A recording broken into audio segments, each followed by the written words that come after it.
The unwanted gift. Jake Martinez wiped the grease from his hands with an old rag as he stepped out of his garage workshop. The small town of Cedar Ridge rarely saw anything more exciting than a broken-down pickup truck, but today felt different. The sky had an unusual purple tint, and strange humming sounds echoed from the nearby forest. As the town's only mechanic, Jake had seen his share of odd vehicles, but nothing prepared him for what landed in his backyard that evening. A sleek silver craft descended silently, its surface shimmering like liquid mercury. The ship was no bigger than a school bus with curved edges that seemed to flow like water. Jake stood frozen, wrench still in hand, as a ramp extended from the craft's belly. 3 figures emerged, and his breath caught in his throat. They were humanoid, but clearly not human. Tall and elegant, with pale blue skin that seemed to glow faintly in the twilight. Their eyes were large and silver, reflecting light like mirrors. The one in front wore what appeared to be a crown made of crystalline material that sparkled with inner light. "Greetings, Earth Dweller," the crowned figure spoke, his voice carrying a musical quality that made Jake's ears tingle.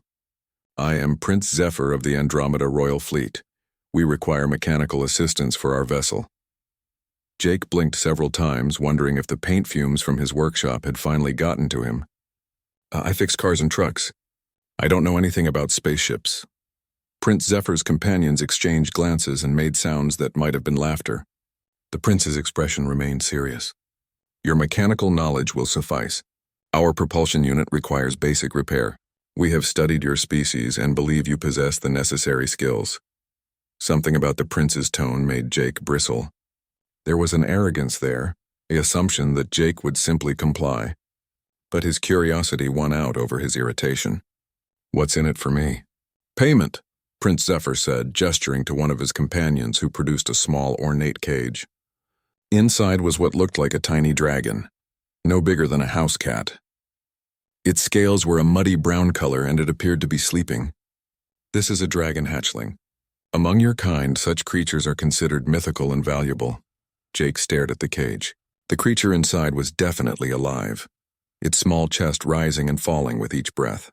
But it looked nothing like the majestic dragons from movies and books. This one seemed almost sickly, with patchy scales and a droopy appearance. That's really a dragon?" Jake asked, stepping closer. "Indeed," the prince replied, though Jake noticed the other aliens were trying not to smile. "A rare specimen from our homeworld. It will serve you well." Jake had always been fascinated by fantasy stories and mythical creatures. The idea of owning an actual dragon, even a small one, was incredible. "And all I have to do is fix your ship?" "The repairs should take no more than a few hours," Prince Zephyr confirmed. "Replace some crystalline components, realign the energy matrix. Simple work for someone with your mechanical background." Jake found himself nodding. How hard could it be? And he'd get a real dragon out of it. "All right, let's take a look." The next 3 hours were unlike anything Jake had ever experienced. The alien technology was beautiful and complex, but surprisingly, many of the principles were similar to the engines he worked on daily. Instead of pistons and cylinders, there were crystal formations that channeled energy. Instead of spark plugs, there were small devices that created controlled energy bursts. Prince Zephyr proved to be an insufferable supervisor, constantly pointing out Jake's crude human methods and expressing doubt about his abilities. The other aliens seemed more friendly, offering helpful suggestions and even sharing what tasted like alien coffee during their break. "Your species shows promise," one of them, who introduced himself as Commander Flux, told Jake quietly. "Though some of us are more appreciative of that than others." Jake glanced at Prince Zephyr, who was examining his fingernails with bored disdain. "He seems like a real charmer." Commander Flux lowered his voice. "The prince has strong opinions about primitive worlds. He believes this exchange to be quite amusing." Something cold settled in Jake's stomach. "What do you mean by that?" Before Commander Flux could answer, Prince Zephyr called out, "Human, we are finished here. Your crude repairs will suffice for our journey home." Jake wiped his hands and stepped back from the ship. It did look functional again, the crystal formations glowing with steady light. "So we're done?" "Indeed." Prince Zephyr gestured to the cage containing the small dragon. "Your payment awaits. I trust you will find it educational." There was something in the prince's tone that made Jake uneasy, but the sight of the dragon pushed away his concerns. The creature had woken up and was looking at him with large golden eyes that seemed surprisingly intelligent. "What do I need to know about caring for it?" Jake asked. Prince Zephyr waved dismissively. "It requires minimal care. Feed it meat, provide warmth, simple enough for your species to manage." The aliens began boarding their ship. Commander Flux paused at the ramp and looked back at Jake with what might have been sympathy. "Be patient with the creature," he said quietly. "Things are not always what they seem." Before Jake could ask what he meant, the ship's ramp retracted. The craft rose silently into the night sky, leaving Jake alone with his unusual payment. He carried the cage into his house, setting it on his kitchen table. The dragon looked even smaller and more pitiful under the bright lights. Its brown scales were definitely patchy, and it seemed to have trouble holding its head up properly. "Well, little guy," Jake said softly, "I guess it's just you and me now." The dragon tilted its head and made a small chirping sound that was almost like a purr. Despite its shabby appearance, there was something endearing about the creature. Jake found some leftover roast beef in his refrigerator and offered a small piece through the cage bars. The dragon sniffed delicately, then accepted the food with tiny, precise bites. Its table manners were surprisingly good for a mythical creature. As Jake watched his new companion eat, he couldn't shake the feeling that Prince Zephyr had been laughing at him. The other alien's behavior suggested there was more to this dragon than met the eye, but looking at the small, humble creature, Jake couldn't imagine what kind of joke he might be missing. Little did he know that his life was about to change in ways he never could have imagined. Strange discoveries. 3 days had passed since the alien encounter, and Jake was beginning to wonder if he'd made a terrible mistake. The small dragon, which he'd decided to call Ember despite its dull brown coloring, seemed to be getting sicker by the day. It barely ate, spent most of its time sleeping, and made soft whimpering sounds that broke Jake's heart. Jake had tried everything he could think of. He'd moved the cage to different locations around his house, adjusted the temperature, offered various types of food, and even played classical music after reading online that reptiles sometimes responded to certain frequencies. Nothing seemed to help. "Come on, little guy," Jake whispered, offering another piece of chicken through the cage bars. "You've got to eat something." Ember lifted his head weakly and sniffed the food but turned away without taking it. His golden eyes looked dim, and his breathing seemed labored. Jake was seriously considering trying to find a veterinarian who might know something about exotic animals, though he wasn't sure how to explain where he'd gotten a dragon. That evening, as Jake sat at his kitchen table working on paperwork for his garage, he heard an unusual sound. It was like glass breaking, but softer, more musical. He looked up to see Ember standing in his cage, and something was happening to his scales. The dull brown coloring was cracking like old paint, and underneath, Jake could see flashes of brilliant color. As he watched in amazement, pieces of the brown coating fell away, revealing scales that shimmered with deep blues and greens, shot through with veins of gold that seemed to pulse with their own light. "What the?" Jake breathed. Moving closer to the cage, Ember looked up at him and Jake gasped. The dragon's eyes weren't just golden anymore. They held flecks of silver and blue, and there was an intelligence there that hadn't been visible before. As more of the brown coating fell away, Ember seemed to grow slightly larger, his posture becoming more upright and dignified. Within an hour, the transformation was complete. Instead of a sickly brown creature, Jake found himself looking at one of the most beautiful animals he'd ever seen. Ember's scales now shimmered like an oil slick in sunlight, shifting between deep ocean blues and forest greens. The gold veining created intricate patterns across his body, and his eyes glowed with warm intelligence. "You were molting," Jake said in wonder. "That's why you were sick. You were shedding your old skin." Ember chirped in response, but the sound was different now. Richer, more complex. He moved with grace instead of the previous sluggish movements. And when he stretched his wings, Jake could see that they'd grown considerably. The membrane between the wing bones was translucent, showing the same beautiful color patterns as his scales. Jake opened the cage door carefully. "Want to come out?" To his surprise, Ember stepped out onto the table with confidence. He was larger than Jake had initially thought, about the size of a small cat, but with a long, elegant neck and tail that made him seem more substantial.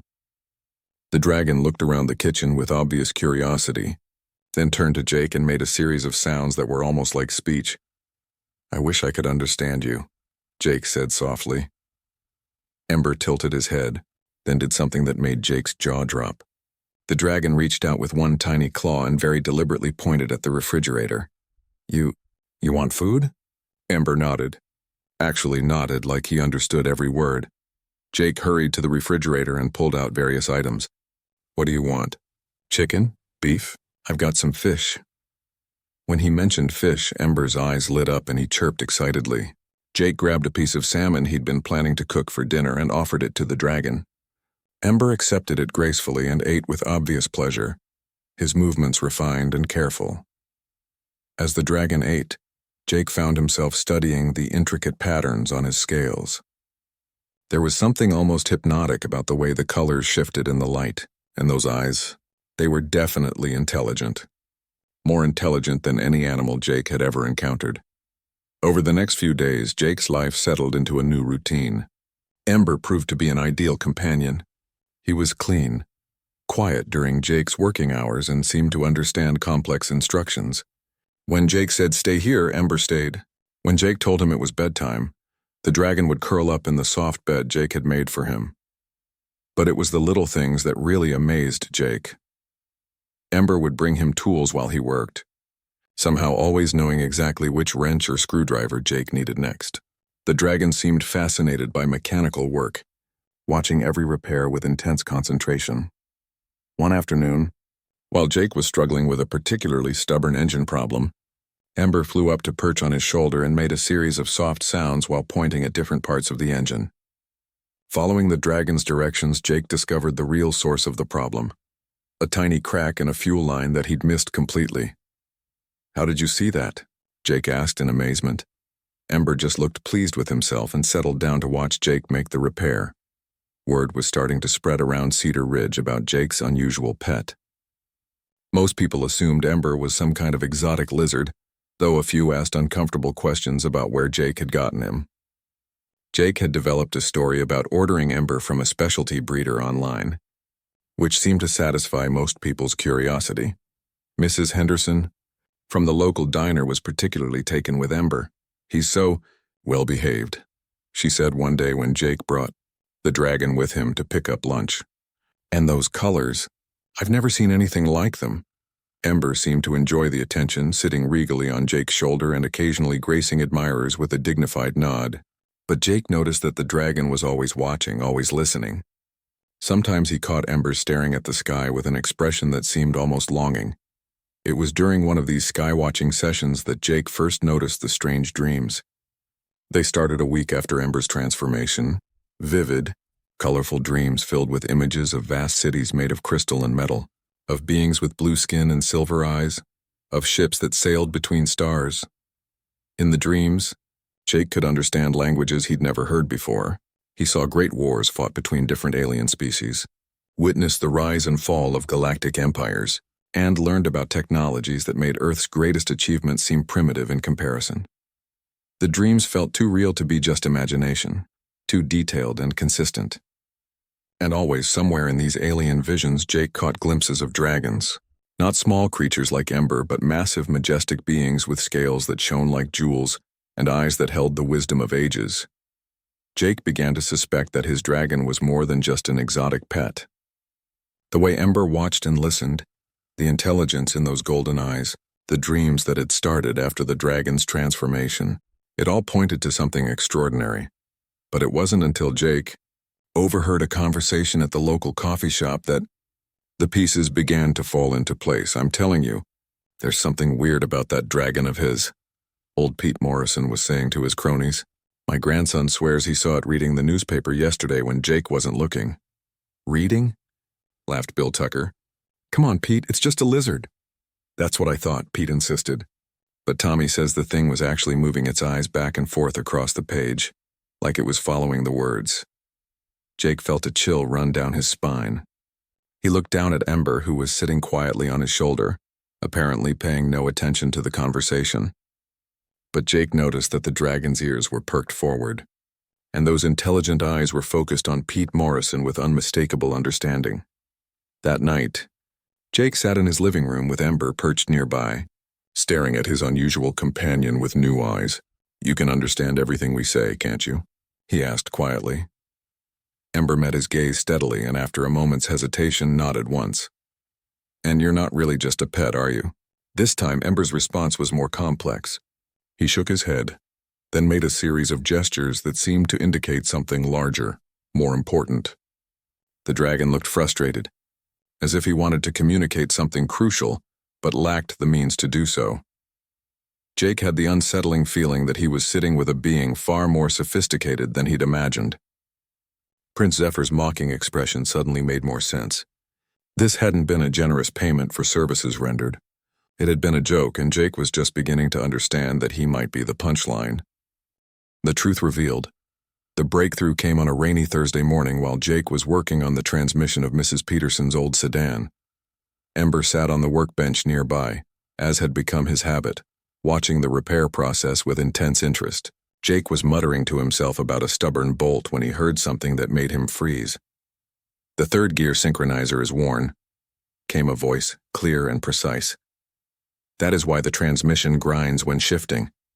Jake slowly turned around, wrench still in hand. Ember was sitting exactly where he'd been before, but now the dragon's mouth was slightly open, and his golden eyes were fixed on Jake with an expression of surprise and apprehension. "Did you just—" Jake began, his voice barely a whisper. Ember's eyes widened. He opened his mouth again, and this time Jake clearly saw the words forming. I apologize. I did not mean for that to happen."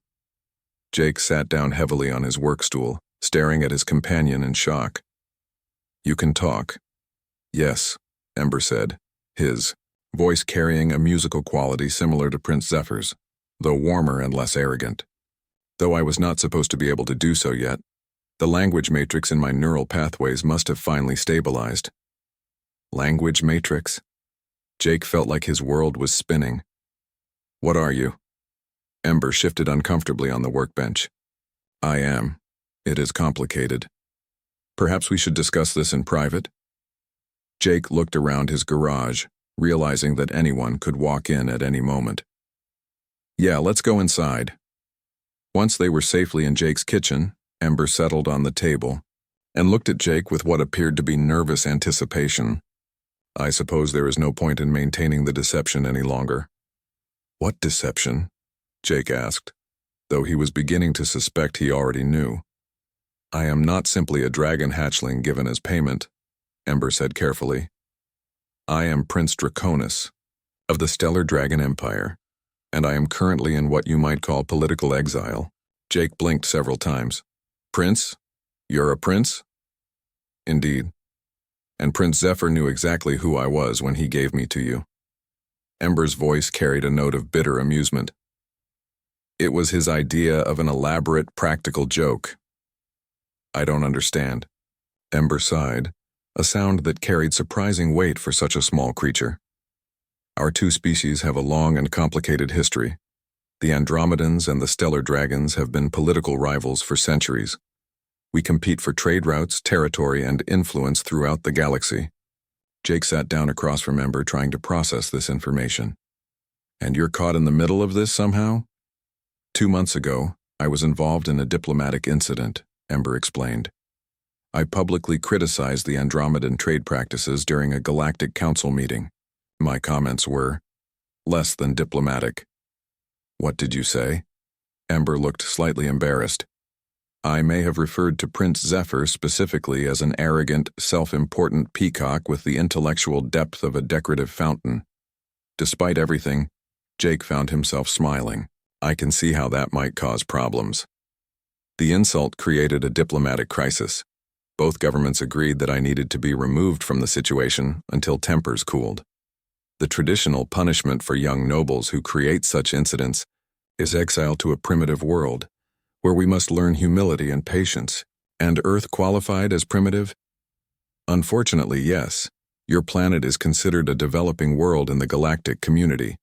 The exile sentence required that I remain here for 1 full solar cycle in a reduced form, forbidden from revealing my true nature or calling for rescue. Jake was beginning to understand.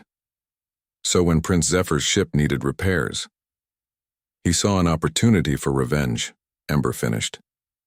Instead of simply abandoning me in your wilderness as the sentence required, he decided to make me dependent on a human. From his perspective, it was the ultimate humiliation. A prince of the Dragon Empire reduced to being a primitive alien's pet.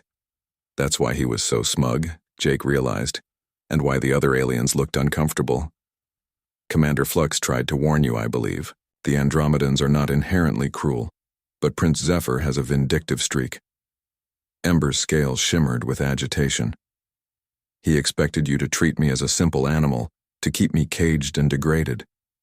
Jake felt a surge of anger at the alien prince's callousness. What a complete jerk. Indeed. However, his plan has not proceeded as he intended. Ember's expression grew warmer. You have treated me with kindness and respect from the beginning. Even when you believed me to be nothing more than an exotic pet, you cared for my well-being. Of course I did. You were sick and needed help. Not all beings would have been so compassionate. In the dragon culture, we have a saying, true character is revealed in how one treats those who cannot benefit them. You showed true character, Jake Martinez. Jake felt heat rising in his cheeks. I just did what anyone would do. No, Ember said firmly. You did what a good person would do. There is a significant difference. They sat in comfortable silence for a moment before Jake asked, So what happens now? How long until your exile is over? In Earth terms, approximately 11 more months, Ember replied. And then I face another problem. The exile sentence requires that I learn humility and gain wisdom from my experience among primitives. When I return, I must prove to the Dragon Council that I have grown as a being. What kind of proof? Ember's expression grew troubled. That is the question. Traditionally, exiled nobles return with great deeds or valuable knowledge. They might have prevented a war, made a scientific discovery, or acquired some skill that benefits the Empire. I have done none of these things. Yet, Jake pointed out, you still have 11 months. True. But what could I possibly accomplish on Earth that would impress the Dragon Council? Your technology is centuries behind ours. Your social structures are primitive. Your science is barely beyond basic physics. Ember paused, looking apologetic. I do not mean to insult your species. These are simply facts. Jake wasn't offended. After seeing alien technology firsthand, he understood how primitive Earth must seem. Maybe the lesson isn't about doing something big. Maybe it's about understanding something important. What do you mean? Well, you've already learned that kindness exists even among primitive species. That's something, right? Ember considered this. Perhaps, but I fear the Council will expect something more concrete. Jake studied his unusual friend, thinking about the past few weeks. You know, you've been incredibly helpful in my work. You see things I miss, understand mechanical problems in ways I don't. Maybe the lesson is about cooperation instead of competition. How so? Your people and the Andromedans are always competing, right? But when we worked together on those engine repairs, we accomplished something neither of us could have done alone. Maybe that's worth exploring. Ember's eyes brightened with interest. You may have something there. The dragon philosophy has always emphasized individual achievement and superiority, but watching you work, seeing how you solve problems through persistence and creativity rather than raw power, it has given me much to think about. And I've learned a lot from you too. Those dreams I've been having. Ah, yes. That would be the neural link establishing itself. It is a natural phenomenon when dragons spend extended time with other intelligent species. You have been experiencing fragments of our cultural memory. Jake shook his head in amazement. This is all so incredible. A month ago, the most exciting thing in my life was fixing the mayor's lawnmower, and now I'm discussing galactic politics with an alien dragon prince. And I went from being a pampered, royal to learning the value of honest work and genuine friendship, Ember replied. Perhaps Prince Zephyr's joke has backfired more than he realized. What do you mean? Ember's scales shimmered with what Jake was learning to recognize as amusement. He intended to humiliate me by making me dependent on a primitive human. Instead, he has given me the opportunity to learn from one of the most decent beings I have ever encountered. When I return to the Dragon Council, I will have quite a story to tell." Jake felt a warm glow of pride, but also a growing sadness. "You really have to go back when your exile is over?" "I must. It is my duty to my people." Ember's expression grew gentle. "But that does not mean our friendship must end. Perhaps there are ways for our peoples to maintain contact. Officially, Earth is not yet ready for galactic society, but unofficial relationships are not forbidden." "I'd like that," Jake said softly. As they talked further into the evening, Jake began to understand that his life had become part of something much larger than he'd ever imagined. He was no longer just a small-town mechanic. He was the friend and mentor of an alien prince, a bridge between worlds, and possibly a key to changing the relationship between two galactic civilizations. The responsibility was overwhelming, but as he looked at Ember's trusting expression, Jake knew he was ready for whatever came next. Unexpected visitors. 3 weeks after Ember's revelation, life in Cedar Ridge had settled into a new normal. Jake found himself looking forward to their evening conversations, during which Ember would share stories of distant worlds and galactic civilizations. In return, Jake taught the Dragon Prince about human culture, from the basics of democracy to the simple pleasure of watching old movies on his tablet. Their partnership in the garage had also evolved dramatically. With Ember able to communicate freely, he could point out problems that Jake might miss and suggest solutions based on principles of alien engineering. Jake's repair work had improved so much that customers were driving from neighboring towns to bring him their most challenging mechanical problems. "The harmonic frequency is wrong," Ember observed one morning as Jake struggled with a motorcycle that refused to start properly. "Your Earth vehicles create vibrations that interfere with optimal engine performance." "We don't really have a way to measure that," Jake replied, wiping sweat from his forehead. "Actually, you do." Ember pointed to Jake's phone. "Download a frequency analyzer application. I can guide you through the process." 20 minutes later, Jake was staring in amazement at his phone screen, which displayed a complex pattern of sound waves. Following Ember's instructions, he made tiny adjustments to the engine timing until the chaotic pattern resolved into smooth, regular waves. The motorcycle started on the first try and ran more quietly than it ever had before. "Incredible," Jake breathed. "How did you know that would work?" "Dragon senses can detect frequencies that humans cannot perceive," Ember explained. "Also, the basic principles of harmonic engineering are taught to dragon children. It never occurred to me that such knowledge might be useful here."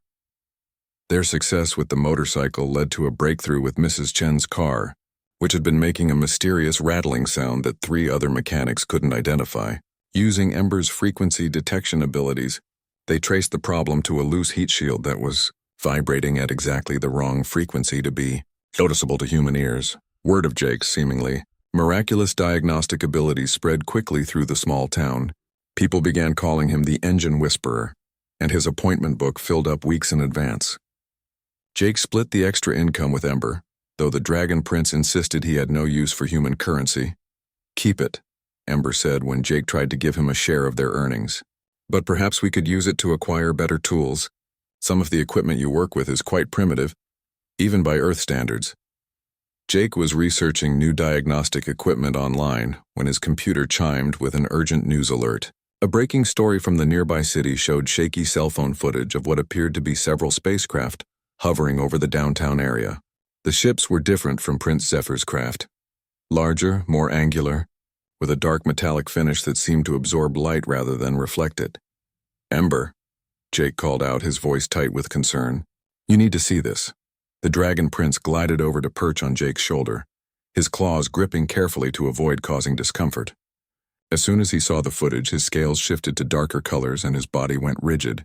"Scarens," he hissed, his voice carrying notes of anger and fear that Jake had never heard before. "Friends of yours? Enemies. Deadly enemies." Ember's eyes were fixed on the screen with laser intensity. "The Scaran Empire and the Dragon Realms have been at war for over 2 centuries.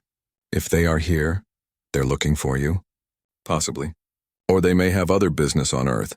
The Scarans are ruthless conquerors who view primitive worlds as resources to be exploited." Ember's voice grew grim. "If they have decided that Earth is ready for conquest, your entire species is in danger." Jake felt ice forming in his stomach. What do they want with primitive worlds? Slaves, raw materials, strategic positions for military bases. The Scarans believe that might makes right, and they have the firepower to enforce that belief. Ember paused, studying the news footage more carefully. Those are military vessels, not exploration ships. This is very bad. The news anchor was reporting that the alien ships had made no attempt to communicate with Earth authorities. Military jets had been scrambled, but they maintained a safe distance from the mysterious craft. Government officials were calling for calm while they attempted to establish contact. We need to warn them, Jake said, reaching for his phone. Warn them of what? Ember asked sadly. That aliens have arrived? They can see that for themselves. That these particular aliens are dangerous? Who would believe you? Jake hesitated, phone in hand. Ember was right. Even if Jake could get someone in authority to listen to him, how could he prove that he knew anything about alien politics? He'd sound like just another conspiracy theorist. There has to be something we can do, Jake insisted. Perhaps there is, Ember said slowly, but it would require revealing my identity to your authorities, and that could create its own problems. Before Jake could respond, his phone rang. The caller ID showed a number he didn't recognize. Jake Martinez? The voice was crisp and professional with a slight accent Jake couldn't place. Yeah, that's me. Who is this? Agent Sarah Chen, Special Projects Division. I'm calling about your recent interactions with extraterrestrial visitors. Jake's blood ran cold. How could they possibly know about Prince Zephyr's visit? I don't know what you're talking about. Mr. Martinez, 3 weeks ago, sensor arrays detected an unidentified spacecraft landing in your area. The same sensors show it departing several hours later. We also have satellite footage of you interacting with the craft's occupants. Jake looked at Ember, who was listening intently. The dragon gave him a small nod as if to say, tell them the truth. Okay, Jake said carefully. Yeah, some aliens landed in my backyard. They needed their ship repaired, so I helped them out. And in return, Jake glanced at Ember again. They gave me a pet. A pet. I see. Agent Chen's tone was neutral, but Jake could hear the skepticism. Mr. Martinez, we need to meet. The current situation with the Scaran vessels makes your information potentially vital to national security. The what vessels? How do you know what they're called? We'll discuss that when we meet. Can you be at the federal building in the city in 2 hours? Jake looked at Ember, who nodded again. I'll be there. Bring your pet, Agent Chen added before hanging up. Jake stared at his phone. They know about you. It was inevitable, Ember replied. Your government is more observant than most primitive civilizations. They likely have monitoring systems we did not detect. Are you going to be okay? I mean, if they want to study you or something. Ember's scales shifted to warmer colors, and Jake sensed affection in the dragon's expression. I appreciate your concern, but I am not as helpless as I appear. If your government proves hostile, I have ways of protecting myself. Like what? I am still a dragon prince, even in exile. We are not without defenses. Ember's voice carried quiet confidence, but I do not believe that will be necessary. From what I have observed, humans are more likely to seek cooperation than domination when faced with superior beings. I hope you're right. An hour later, Jake was driving toward the city with Ember secured in a travel carrier in the passenger seat. They had agreed that Ember would remain silent during the initial meeting, revealing his intelligence only if it became absolutely necessary. What if they don't believe us about the Scarans? Jake asked as they merged onto the highway. Then Earth will face its first galactic war, Ember replied soberly, and despite your species' courage and ingenuity, you are not ready for that kind of conflict. Jake pressed harder on the accelerator. They had to convince the authorities to take the Scaran threat seriously. The alternative was too terrible to contemplate. As they drove, Jake noticed more military vehicles on the roads than usual.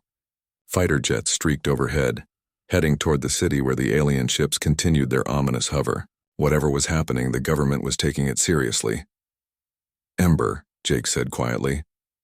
When we get there, how do I convince them that you're more than just an exotic pet? When the time is right, I will speak, Ember replied. Your authorities need to understand that Earth has allies in the galaxy, not just enemies. Perhaps it is time for your world to learn that it is not alone. Jake nodded, gripping the steering wheel tighter. In the space of a few hours, his quiet life had become the center of what might be humanity's first contact with hostile aliens. He just hoped that he and Ember could find a way to tip the scales in Earth's favor. The city skyline came into view, and Jake could see the dark shapes of the Scaran ships hanging in the air like storm clouds. Time was running out, and the fate of two worlds might depend on what happened in the next few hours. The Alliance forms. The federal building buzzed with activity unlike anything Jake had ever seen. Military personnel moved with urgent purpose through corridors lined with monitors displaying tactical information, satellite feeds, and communication channels attempting to reach the silent Scaran vessels. Agent Chen met them at the security checkpoint, a woman in her 30s with sharp eyes and an air of competent authority. "Mr. Martinez," she said, extending her hand. "Thank you for coming so quickly." Jake shook her hand, acutely aware of the travel carrier containing Ember. "Happy to help, though I'm not sure what I can tell you that you don't already know, more than you might think. Please follow me." She led them through a maze of hallways to a secure conference room where several people waited around a large table. A general in full dress uniform sat at the head of the table, flanked by scientists, military advisors, and what appeared to be intelligence analysts. General Morrison, Agent Chen announced, "This is Jake Martinez, the civilian who had contact with the first alien vessel." The general studied Jake with tired eyes. "Mr. Martinez, I'll be direct. We're facing a potential crisis, and your information might be crucial. Tell us exactly what happened 3 weeks ago." Jake glanced at the travel carrier, where Ember was maintaining his pose as an ordinary pet. "Some aliens landed in my backyard. Their ship was broken, so they asked me to fix it." "And you were able to repair extraterrestrial technology?" Dr. Elizabeth Warren, a woman in a lab coat, leaned forward with obvious interest. "It wasn't as different from regular engines as you might think. Different materials, different energy sources, but the basic principles were similar." "What did they look like?" asked Agent Chen. "Tall, pale blue skin, silver eyes. They called themselves Andromedans. Their leader was Prince Zephyr." Several people around the table exchanged glances. General Morrison nodded to an aide who activated a wall monitor. Detailed schematics of the Scaran vessels appeared on screen. "These ships appeared 6 hours ago," the general explained. "They're maintaining position over the downtown area, but haven't responded to any communication attempts. What we need to know is whether your Andromedans mentioned anything about other alien species." Jake hesitated. This was the moment of truth. They did mention that there were different alien civilizations and that some of them weren't friendly. "Did they specifically mention the Scarans?" Agent Chen asked. Jake looked down at the carrier, where he could see Ember's golden eyes watching him intently. The dragon gave an almost imperceptible nod. "Not the Andromedans," Jake said carefully, "but my pet might be able to help with that." Dr. Warren looked confused. "Your pet?" "The aliens gave me a dragon as payment for the repairs. But he's not exactly what he appears to be." Jake opened the carrier, and Ember stepped out onto the conference table with fluid grace. His scales shimmered in the fluorescent lighting, and his intelligent eyes surveyed the room with obvious assessment. "This is Ember," Jake said, "and he's actually Prince Draconis of the Stellar Dragon Empire." The room fell silent. Then General Morrison cleared his throat. "Mr. Martinez, I hope you're not wasting our time with some kind of elaborate hoax." Ember turned to face the general directly. "I assure you, General Morrison, this is no hoax. The Scaran ships above your city represent a significant threat to your species." The reaction was immediate. Several people jumped back from the table. Others reached for weapons that weren't there, and Dr. Warren nearly fell off her chair. "It talks," she whispered. "I do indeed," Ember replied with dignified composure. "And I can provide you with crucial information about the beings currently hovering over your city." General Morrison recovered his composure first. "Assuming you're what you claim to be, why should we trust you?" "Because your species is currently in grave danger, and I am one of the few beings on this planet who understands the true nature of that danger." Ember's voice carried absolute conviction. "The Scarans are not explorers or peaceful visitors. They are conquerors, and they have come to evaluate Earth's defenses before launching a full invasion." Agent Chen leaned forward. "How do you know this?" "The ships you see are reconnaissance vessels of the Scaran Fourth Battle Fleet. The fact that they are not hiding their presence means they believe your military capabilities pose no significant threat." Ember's scales darkened with concern. "They are correct in that assessment." "Now wait just a minute," General Morrison bristled. "The United States military is the most powerful force on Earth. And Earth is a single primitive world with no space-based defenses, no energy shields, and weapons that operate on chemical combustion principles. Ember replied without malice. The smallest Scaran battlecruiser could devastate your entire planet within hours. The sobering truth of this statement settled over the room like a weight. Dr. Warren was the first to speak. What do they want? Resources, strategic position, and a slave workforce, Ember answered. The Scarans have conquered 47 worlds in the past century. Each time they follow the same pattern: reconnaissance, evaluation, invasion, subjugation. How long do we have? Agent Chen asked. The reconnaissance phase typically lasts 72 Earth hours. After that, they will summon the main invasion fleet. Ember paused, his golden eyes reflecting the gravity of the situation. Unless something changes their assessment of this world's value or defenses. General Morrison stood and began pacing. So we have 3 days to, what? Convince them we're not worth conquering? Or demonstrate that conquest would be more costly than they initially calculated, Ember suggested. With what? You just told us our weapons are useless against them. Your weapons, yes, but you are not alone in the galaxy. Ember's scales shifted to brighter colors. The Dragon Empire and the Andromedan Republic have been monitoring the Scaran expansion for decades. Both civilizations have significant military assets within range of this system. Dr. Warren looked up from her notes. Are you saying other aliens would help defend Earth? Under the right circumstances, yes. But it would require formal diplomatic contact and a compelling reason for intervention. Agent Chen frowned. What kind of compelling reason? An alliance. A mutual defense treaty. Proof that Earth has strategic value as a partner, rather than just another primitive world to be protected or conquered. Jake had been listening to this exchange with growing amazement and concern. What would that involve? Your species would need to demonstrate technological capability, military potential, or unique resources that would benefit galactic civilization. Ember looked around the table. Fortunately, the past 3 weeks have shown me that humans possess something quite rare in the galaxy. Which is? General Morrison asked. Adaptability and innovation. In 3 weeks, Jake learned to repair alien technology using principles he had never encountered before. More importantly, he applied human engineering concepts to improve our repairs beyond their original specifications. Jake blinked in surprise. I did? The harmonic frequency adjustments you developed have applications far beyond Earth vehicles. That kind of innovative thinking is precisely what makes humans valuable potential allies. Dr. Warren was scribbling notes rapidly. So if we can demonstrate our technological potential, the Dragon Empire and Andromedan Republic would have justification for military intervention, Ember confirmed. The Galactic Accords prevent interference in primitive world conflicts, but they also mandate protection for developing species that show alliance potential. General Morrison stopped pacing. What do you need from us? Communications equipment capable of reaching deep space and permission to contact my people, Ember replied. Also, we will need to demonstrate human technological innovation in a way that can be verified by galactic observers. The garage, Jake said suddenly. All the improvements we've made to the repair techniques, the frequency analysis, the diagnostic methods. Could we show them that? More than show them, Ember said, his eyes lighting up with excitement. We could apply those principles to modify their own technology.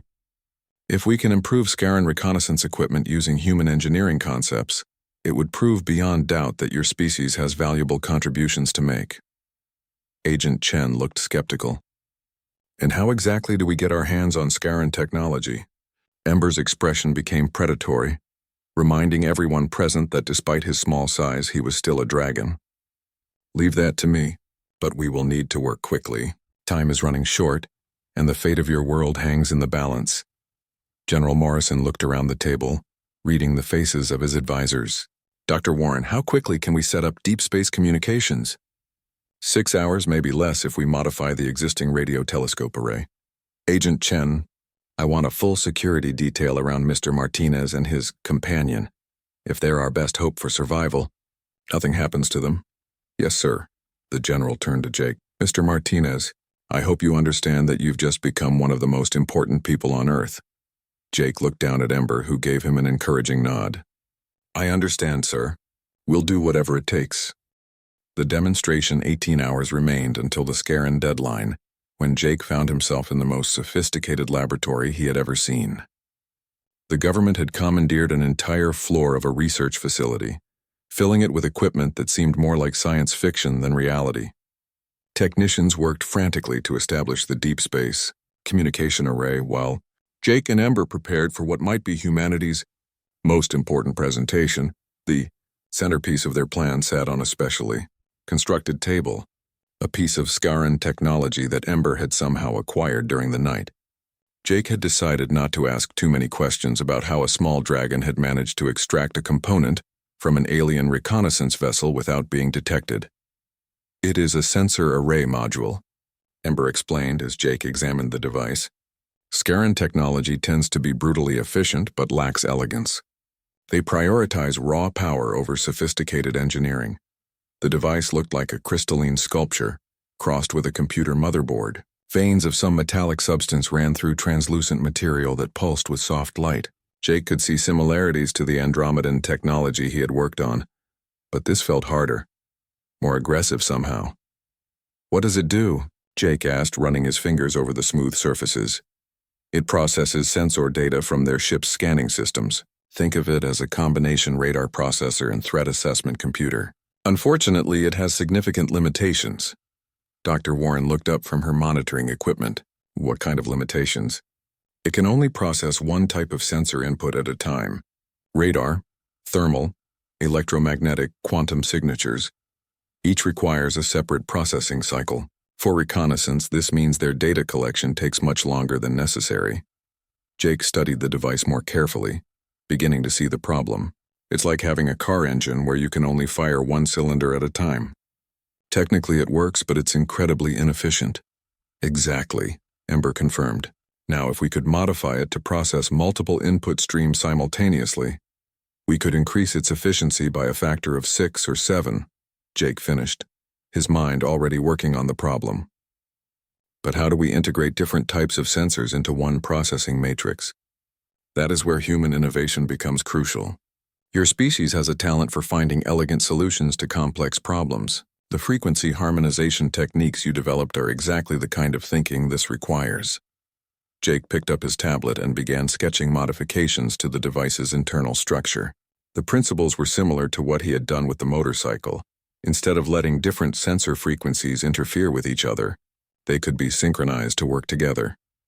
"If we route the input streams through a harmonic buffer here," he said, pointing to a section of the device, "and use resonance amplification to boost the weaker signals, the processing matrix could handle all sensor types simultaneously," Ember agreed, his scales shimmering with excitement. "But that would require rewiring the entire quantum pathway network, which we can do using these micro-manipulator tools," Dr. Warren added, indicating a set of instruments that looked like they belonged in a surgical suite. The next 6 hours passed in intense concentration as Jake, Ember, and the research team worked to implement the modifications. It was delicate work, requiring precision that tested the limits of both human technology and Jake's mechanical skills. Several times they had to stop and recalibrate when a connection proved too sensitive or a pathway wouldn't hold the modified frequency patterns. "There," Jake said finally, setting down his tools. "I think that's it." The modified device looked subtly different from the original. The light patterns were more complex, flowing through the crystalline structure in intricate spirals instead of the original harsh pulses. When they activated it, the change was immediately apparent. "Processing speed has increased by 847%, reported Dr. Warren, reading from her instruments. "And it's now handling 6 different sensor input types simultaneously." Ember's eyes were bright with satisfaction. This modification would be worth billions of credits in the galactic technology market. It represents a fundamental improvement in sensor processing efficiency that no other civilization has achieved. Agent Chen looked up from her communication console. "The deep space array is ready. We've established contact with both the Dragon Empire and the Andromedan Republic." "And the Scarans?" General Morrison asked, still maintaining position. "No communication attempts, but their sensors are definitely scanning the facility. They know something is happening." Jake felt his stomach tighten with nervous energy. "So now what?" "Now we make the most important sales pitch in human history," Ember replied. We demonstrate that Earth has something valuable to offer the galactic community, and we hope it's enough to justify military intervention. The communication chamber was a marvel of hastily assembled technology. Multiple screens showed star maps, tactical displays, and communication channels. In the center, a holographic projector had been modified to display the technical specifications of their sensor array improvement. "Dragon Empire responding," announced a technician. "Prince Zara of the Stellar Fleet is standing by." One screen flickered to life, showing a dragon much larger than Ember, with scales that shifted between deep purple and silver. Her voice carried absolute authority when she spoke. "Prince Draconis, your message was most unexpected. You claim to have made a significant technological discovery?" "Indeed, Your Highness. The human species has demonstrated remarkable innovative capabilities. With your permission, I would like to present their improvements to Scaran sensor technology." "Andromedan Republic also responding," came another announcement. "Commander Flux is joining the communication." Jake recognized the friendly alien from Prince Zephyr's crew when his image appeared on a second screen. "Jake Martinez. I had hoped our paths might cross again, though I confess I did not expect it to be under such circumstances." "Commander Flux?" Jake nodded. "Good to see you again." "The situation is grave," Prince Zara interjected. "The Scaran 4th Battle Fleet is only 6 hours out from this system. If we are to justify intervention, your demonstration must be compelling." Jake stepped forward, feeling the weight of his species' future on his shoulders. "Your Highness, Commander, what we've done is take Scaran sensor technology and increase its efficiency by over 800% through harmonic frequency integration." He gestured to the holographic display, which showed detailed schematics of their modifications. "The original design processes one sensor type at a time. Our modification allows simultaneous processing of multiple input streams without interference." Prince Zara's expression grew interested. "Show us." Dr. Warren activated the modified device, and the holographic display filled with real-time sensor data from around the facility. Instead of the choppy sequential readouts typical of Scaran technology, the display showed smooth, integrated information from radar, thermal, electromagnetic, and quantum sensors all updating simultaneously. "Impressive," Commander Flux admitted. "Such integration would have military applications across multiple ship classes." "More than that," Ember added. "The harmonic principles could be applied to communication systems, defensive arrays, even faster than light navigation computers. This represents a new approach to multi-system integration." Prince Zara was quiet for a long moment, studying the technical readouts. "Prince Draconis, you have been in exile for how long?" 2 months, Your Highness. "And in that time, working with this human, you have made a discovery that could revolutionize galactic technology?" "The discovery is primarily Jake's," Ember said firmly. "I merely provided knowledge of alien systems. The innovative thinking that made this possible is uniquely human. The galactic accords are clear," Commander Flux said thoughtfully. "Species that demonstrate alliance potential are entitled to protection from aggressive expansion by hostile civilizations." "This certainly qualifies," Prince Zara agreed. "However, justifying military intervention will require formal diplomatic protocols." General Morrison stepped forward. "What kind of protocols?" "Earth would need to formally request alliance status with both the Dragon Empire and Andromedan Republic. In return, you would share technological innovations and provide strategic cooperation. And you would help us defend against the Scarans?" "If the alliance is formalized before they arrive, yes. Both our civilizations have obligations under galactic law to protect developing allies." Jake looked at General Morrison, who was clearly weighing the implications of committing Earth to an alien alliance. The general met Jake's eyes and nodded. "On behalf of Earth, I formally request alliance status with the Dragon Empire and Andromedan Republic." "Request acknowledged," Prince Zara and Commander Flux said simultaneously. "Alliance protocols activating," Prince Zara continued. "Dragon Fleet units are already en route to this system. Estimated arrival, 4 hours. Andromedan forces moving to intercept Scaran battle fleet," Commander Flux added. "Earth is now under Allied protection." The room erupted in cheers and applause, but Jake felt a mix of relief and apprehension. They had saved Earth from conquest, but they had also committed humanity to a future among the stars that no one could fully predict. A new beginning. 6 months had passed since the Scaran crisis, and Jake's life had changed in ways he never could have imagined. The small garage in Cedar Ridge had been transformed into the Earth headquarters of the Interspecies Technology Exchange, a facility where human engineers worked alongside alien scientists to develop innovations that benefited all three allied civilizations. Jake stood in his new laboratory, watching through reinforced windows as the first human-designed starship underwent final testing in Earth's orbital shipyard. The vessel incorporated human harmonic engineering principles with Dragon Empire materials science and Andromedan energy systems, creating something that none of the three species could have built alone. "The resonance harmonics are perfect," reported Dr. Sarah Kim, the former automotive engineer who had become Jake's partner in developing hybrid technologies. "The test pilots report smoother, faster-than-light transitions than any existing ship design." Ember, who had grown considerably over the past months and now stood nearly 3 feet tall, observed the testing with obvious pride. His scales had developed new patterns of gold and silver that marked his transition from exiled prince to ambassador and technology pioneer. "The Dragon Council has formally approved the design for mass production," Ember announced. "Orders are already being placed by 12 different civilizations." Jake shook his head in amazement. "A year ago, my biggest achievement was fixing the mayor's lawnmower. Now we're revolutionizing galactic transportation. Your species continues to surprise everyone," Commander Flux said as he entered the laboratory. The Andromedan had become a frequent visitor to Earth, serving as liaison for joint technology projects. "The harmonic principles you developed have applications we are still discovering. What's the latest?" Jake asked. "The agricultural terraforming project on Kepler 442b has increased crop yields by 340% using human soil harmonization techniques.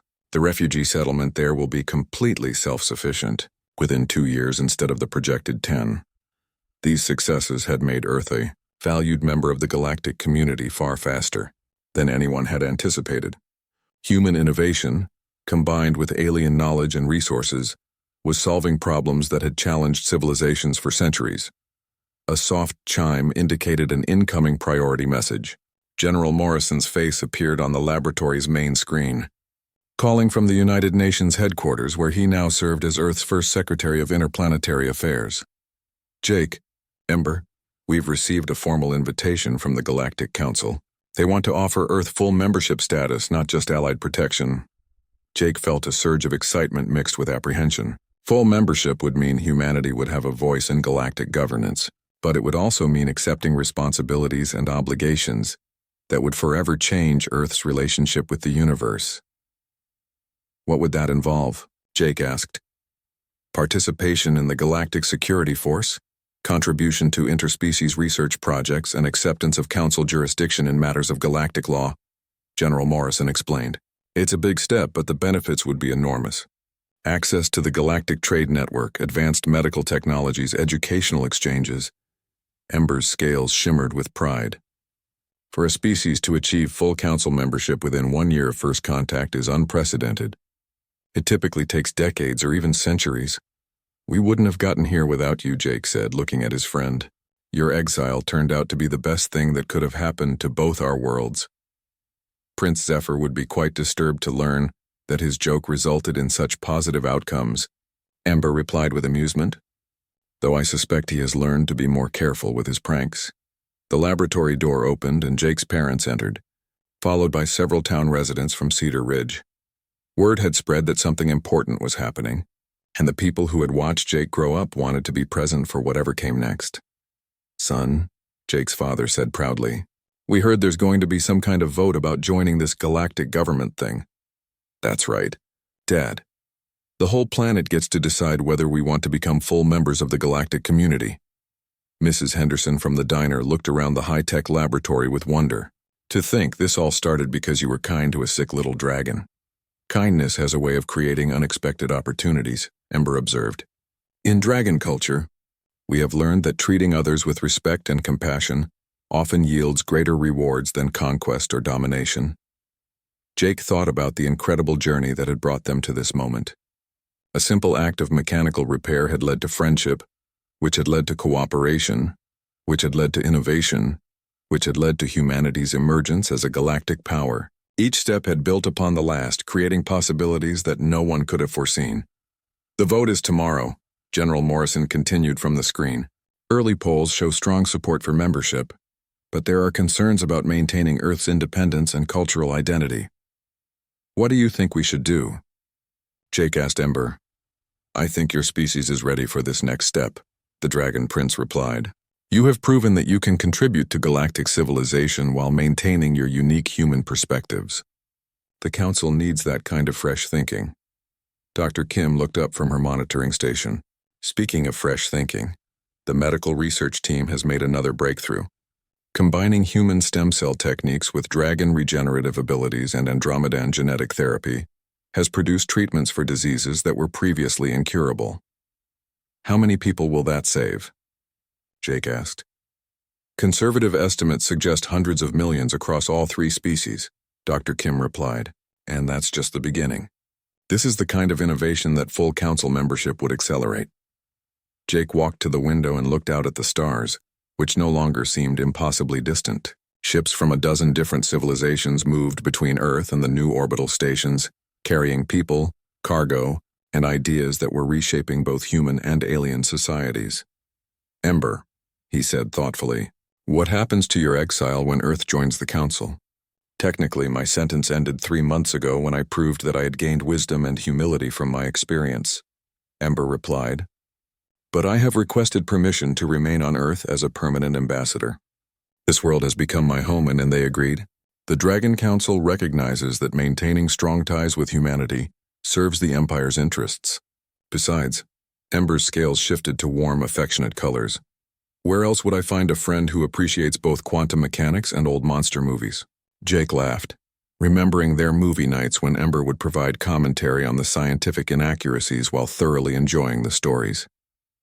Despite his royal status and advanced knowledge, the Dragon Prince had developed a deep appreciation for human culture and entertainment.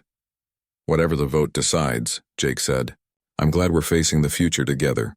As am I, Ember replied, though I suspect our adventures are far from over. The galaxy is vast, and there are many civilizations that could benefit from the human approach to problem solving. Agent Chen, who had been promoted to Director of Interspecies Relations, entered the laboratory with a datapad in hand. The preliminary vote counts are coming in. It looks like humanity is going to say yes to council membership by a significant margin. Cheers erupted from the assembled crowd, and Jake felt a surge of excitement for what lay ahead. Humanity was about to take its place among the stars not as conquerors or subjects, but as equals and partners in building a better galaxy. As the celebration continued around him, Jake reflected on how profoundly his life had changed. The quiet mechanic from Cedar Ridge had become one of the architects of humanity's galactic future. But more importantly, he had discovered that friendship and cooperation could achieve things that force and dominance never could. Ember perched on his shoulder, and together they watched the stars, knowing that tomorrow would bring new challenges and new opportunities. The universe was vast and full of wonders, and humanity was finally ready to explore it all. The dragon who had arrived as an unwanted joke had become the catalyst for the greatest transformation in human history, and it had all started with a simple act of kindness in a small-town garage, proving that sometimes the most incredible journeys begin with the smallest steps.